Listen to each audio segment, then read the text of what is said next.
भोर के प्रकाश में एक बार फिर से प्रभु यीशु मसीह के पवित्र नाम में आप सभी को सलाम।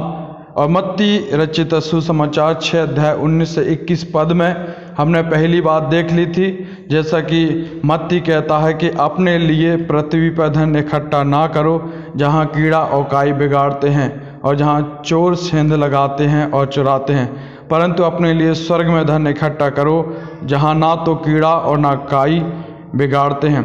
मेरे प्रियो, मत्ती कहता है कि अपना धन स्वर्ग में इकट्ठा करो। इसके विषय में हमने पहली बात देख ली थी कि किस प्रकार से हम अपना धन स्वर्ग में इकट्ठा कर सकते हैं। पहली बात जो हमने देखी थी कि कंगालों को देकर या असहाय लोगों को देकर हम अपना धन स्वर्ग में इकट्ठा कर सकते हैं। दूसरी बात हम देखने का प्रयास करते हैं कि और किस रीति से हम परमेश्वर के करीब अपना धन या स्वर्ग में धन इकट्ठा कर सकते हैं। दूसरी बात है, परमेश्वर के लोगों को देकर हम परमेश्वर के पास अपना धन इकट्ठा कर सकते हैं या स्वर्ग में धन इकट्ठा कर सकते हैं। जब हम परमेश्वर के लोगों को देते हैं तब हमारा धन स्वर्ग में चला जाता है या परमेश्वर के पास चला जाता है। यदि आप प्रेरितों के काम 10 अध्याय और उसके 2 पद को पढ़ेंगे तो वहाँ पे लिखा है, वह भक्त था और अपने सारे घराने समेत परमेश्वर से डरता था और यहूदी लोगों को बहुत दान दिया करता था। मेरे प्रियो, हम कुरनेलियुस के बारे में देखते हैं कि कुरनेलियुस एक धनी व्यक्ति था और बहुत ज़्यादा उसके पास धन था, लेकिन साथ ही साथ वो एक भक्त व्यक्ति था, एक अच्छा समर्पित व्यक्ति था, परमेश्वर से डर भय रखता था और परमेश्वर की आराधना प्रार्थना में लवलीन रहता था।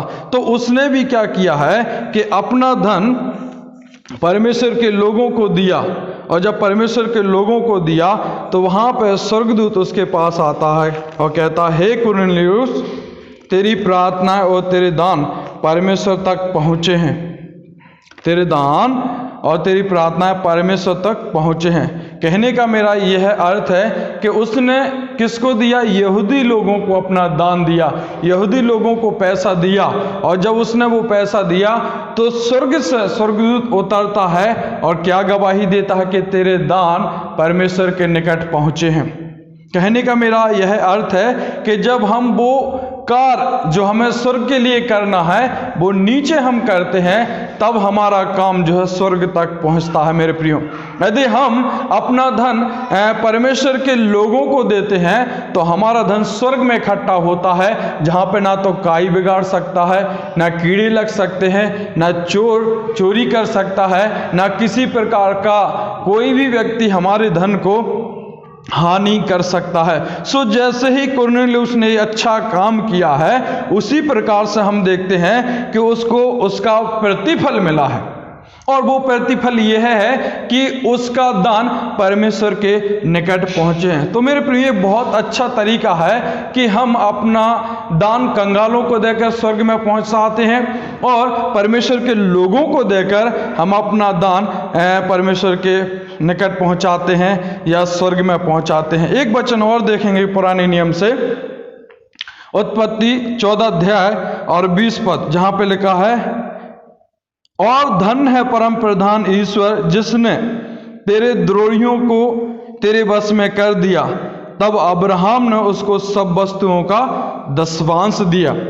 यहाँ पर हम अब्राहम के बारे में देखते हैं कि अब्राहम भी मलकीसिदक को अपना 10वां अंश देता है या टाइथ देता है। जब उसने अपना टाइथ दिया परमेश्वर को, तो उससे पहले हम देखते हैं कि जितने अब्राहम के विरोधी थे या जितने दुश्मन थे उसके, जो प्राणघात हमला उस पर करने वाले थे, परमेश्वर ने सारे उन व्यक्तियों को अब्राहम के अधीन कर दिया और अब्राहम ने एक बहुत बड़ी विजय पाई, एक बहुत बड़ी वो अपने जीवन में विक्टोरी को हासिल करने पाया। और जब वो हासिल करने पाया तो उसने परम प्रधान जो ईश्वर है उसको क्या किया?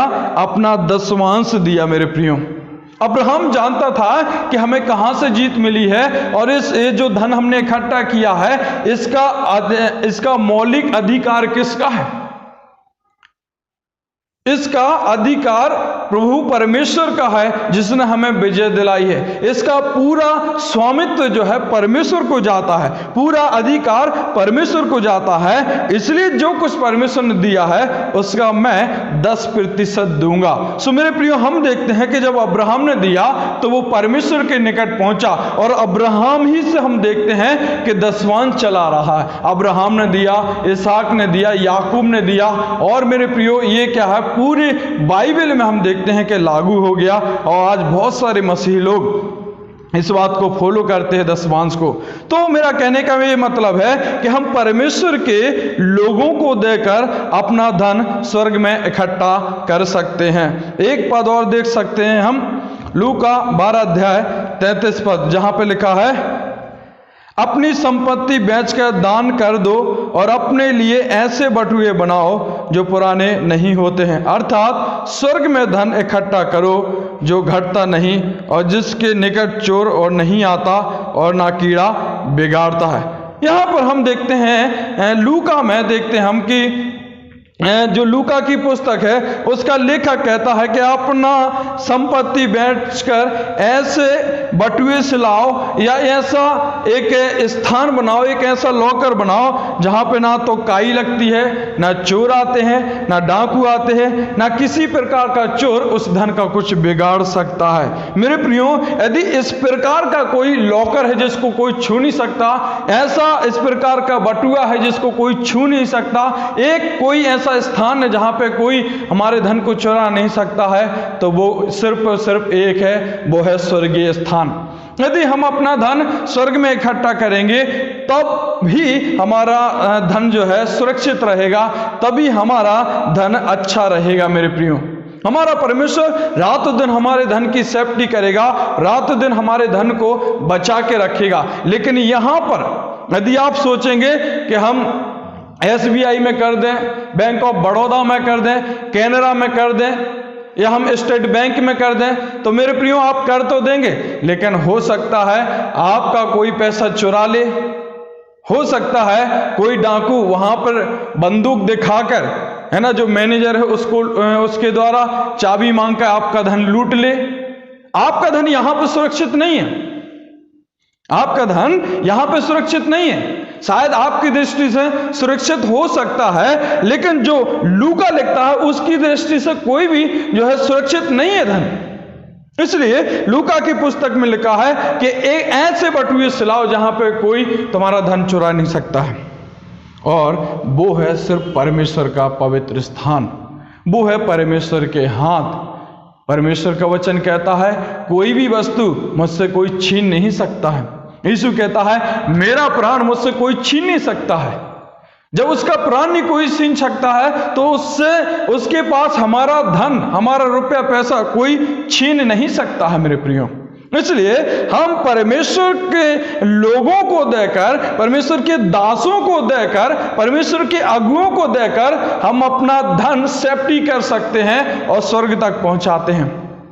जब हम परमेश्वर के दास को देते हैं, परमेश्वर के लोगों को देते हैं, उनकी आवश्यकता होती है पूरी, और जब उनकी आवश्यकता होती है और जब आप परमेश्वर के दासों को देते हैं तो परमेश्वर का आप वचन को पूरा करते हैं। परमेश्वर का वचन कहता है सुसमाचार फैलाने वालों की जीविका सुसमाचार से चले। जब आप अपने सेवकों को देते हैं, परमेश्वर के दासों को देते हैं, तो उनकी जीविका चलती है मेरे प्रियो, और उनके बच्चे खाते पीते हैं और आपको दुआएं देते हैं और दुआएं देते हैं। और जब आप ऐसा करते हैं तो आप परमेश्वर की आज्ञाओं को मानते हैं, और जब परमेश्वर की आज्ञाओं को मानते हैं तो आपका धन सीमित नहीं रहता है, परंतु और विकास होता जाता, असीमित हो जाता है। आपका धन थोड़ा नहीं परंतु उसमें ग्रोथ होता रहता है, बढ़ता रहता है, और आपको पता नहीं चलता है कि छोटे से धन में हमने कितना अच्छा खा लिया इस महीने, छोटे से धन में कितना अच्छा पहन लिया हमने, छोटे से धन में बहुत सारी अच्छी अच्छी वस्तुएं खरीद ली, छोटे से धन में हम बहुत सारे जगह जो है वॉक करके आए हैं। सो मेरे प्रियो, कहने का मतलब यह है कि जब हम परमेश्वर के सेवकों को या सेविकाओं को या परमेश्वर की सेविकाई को लिए हम धन अपना देते हैं तो हमारा धन स्वर्ग में जाता है और सुरक्षित पाया जाता है। तीसरी बात हम देखते हैं तीसरी बात कि हम अपना धन और किस प्रकार से परमेश्वर के यहां पर इकट्ठा कर सकते हैं। तीसरी बात है, हम अपना धन परमेश्वर को देकर स्वर्ग में इकट्ठा कर सकते हैं। मेरे प्रियो, यदि आप मलाकी 8 से 10 तक पढ़ेंगे, मलाकी 3 8 से 10 पढ़ेंगे, तो परमेश्वर कहता है सारे दशवांश मेरे भंडार में लेकर आओ।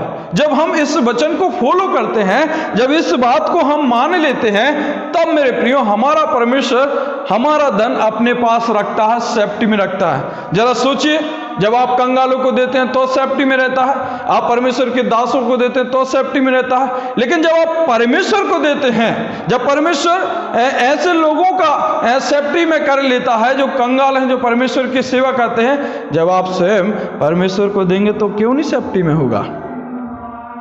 मेरे प्रियो, होगा और होता है, और बहुत सारे लोग उसका प्रतिफल पाते हैं। मेरे प्रियो, एक व्यक्ति है हमारे चर्च में जो ईमानदारी से अपना दशमांश देता है। एक बार क्या हुआ, उसके पास 2000 रुपए थे और उसका बिल भी 2000 आ गया। उसने कहा क्या करूं मैं, परमेश्वर को दूं या बिल भरूं? मेरे प्रियो, उस व्यक्ति का विश्वास हम देखते हैं कि जैसा वो हमेशा की तरह डालता था, उसी प्रकार से उसने उस दिन क्या किया, 2000 रुपए परमेश्वर के दान में डाल दिया, दशमांश डाल दिया। अपना 2000 रुपये दशमांश में डाल दिया दान पेटी में। और हम देखते हैं कि वो कहने लगा, सर क्या करें, हमारे पास पैसे नहीं हैं, हमें बिल भरना था। हमने कहा परमेश्वर आपकी सहायता करेगा। और हम फिर देखते हैं 10-12 दिन बाद उसकी गवाही के द्वारा जब वो चर्च में आया और उसने खड़े होकर गवाही दी, सर एक गवाही देना चाहता हूँ। मैंने कहा हाँ बोलिए। बोलने लगा, सर हमारे पास पैसे नहीं थे, जो थे वो हमने दशमांश में डाल दिए, बिल भरना था। जब हम बैंक में गए और उधर मैसेज चेक किया तो सर बैंक में 5000 रुपये थे। सर बैंक में 5000 रुपये थे। सर हमको नहीं पता ये कहाँ से 5000 रुपये आए, किसने डाले? सर कोई पहचान का ऐसा नहीं है जिसने डाले हों, और डाले होंगे तो फोन नहीं आया सर पता नहीं कैसे आया, सर बता नहीं सकता। मैंने कहा परमेश्वर ने आपकी प्रार्थनाओं को सुना है। आपने अपनी जरूरत को मार के परमेश्वर की चिंता की। परमेश्वर की सेवकाई रुके ना, परमेश्वर का सेवक भूखा मरे ना। आपने वो चिंता की, इसलिए परमेश्वर ने आपकी चिंता की है मेरे प्रिय। और मेरे प्रियो, हम देखते हैं कुछ व्यक्ति ने खुशी से 2000 रुपये जमा किया और 3000 सेव किया। ये है जब हम परमेश्वर के बैंक में अपना रुपया जमा करते हैं। संसारिक बैंक लूट सकते हैं और लूट जाते हैं, लेकिन परमेश्वर का बैंक कोई नहीं लूट सकता। आज मेरे प्रियो, हमें एक निर्णय लेना होगा। आज हमें कौन से बैंक में अपना पैसा जमा करना है, संसारिक बैंक में या आध्यात्मिक बैंक में, संसारिक जो स्वामी है उसके बैंक में या परमेश्वर जो हमारा स्वामी है उसके बैंक में। यदि आप परमेश्वर के बैंक में अपना रुपया जमा करना चाहते हैं तो आज आपके पास समय है। एक अच्छा चुनाव करने के लिए आपके पास अवसर मिला है।